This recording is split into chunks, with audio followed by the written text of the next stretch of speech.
office. Before retirement and during his retirement, the former President Kenyatta has been sought to undertake various international roles, especially within the region, in his capacity as a former head of state.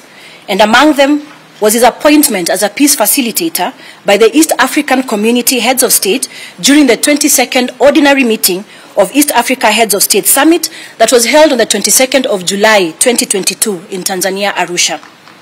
These engagements necessitated that the need to identify and establish a suitable office for the former president to enable him carry out these roles and provide an operational base for various cadre of staff.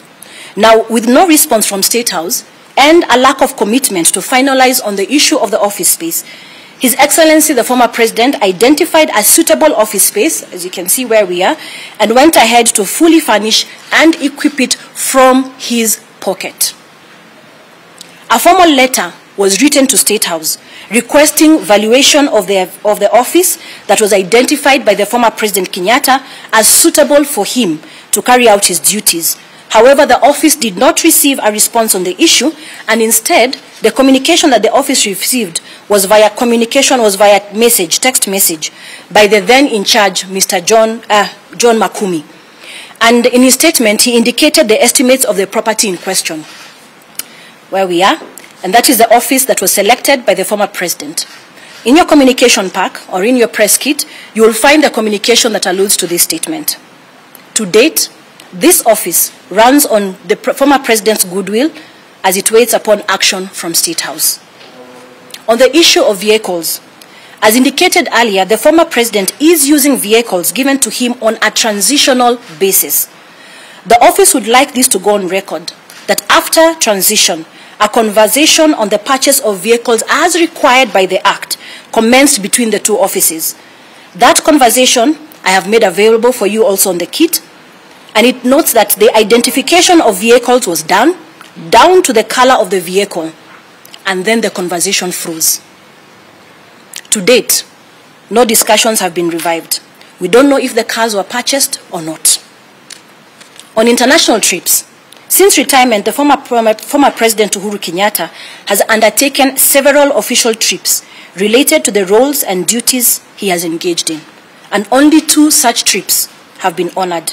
The trip to Ethiopia on matters concerning the peace process led by the African Union, and the one to Burundi that was the 11th summit of the heads of state and government of the East African Community on the issues pertaining to the peace process in the Democratic Republic of.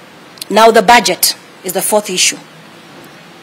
Now this is actually the core issue that the office seeks to have addressed: budget allocation. In the year 2022-2023, financial year 2022-2023, Parliament allocated this office 655 million shillings. To date, the office can only confirm absorption of roughly 28 million shillings, spread across payment of allowances for domestic travel, as well as facilitation of the 2 trips that I mentioned earlier that were honored. That is approximately 4.4% of the total budget for that particular year. And this does not include the payment of salaries and medical insurance. The financial year 2023-2024 that ends in a few weeks, the budget allocation for this office was 503 million shillings. The year is ending without the office having any access to this allocation. The total amount for the 2 years that we have not had access to this approximately 1 billion Kenya shillings. We can confirm that salaries have been paid, as well as medical insurance, but we cannot allude to how much it is. Now, in the coming year, which is 2024-2025, the budget allocation is 579 million shillings. Well, the office waits with bated breath to see if this will be honored. You see, the quagmire that this office is in is that the office cannot substantiate what has been used and where the monies have been used, since several requests and attempts to get budget returns from the accounting officer, who is the State House Controller, have fallen on deaf ears. We would also like to distance ourselves from budget estimates tabled in Parliament.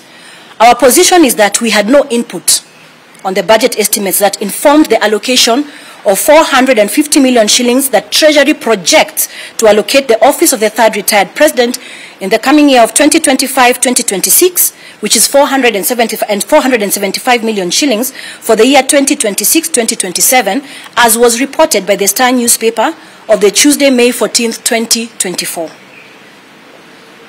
You see, after budget estimates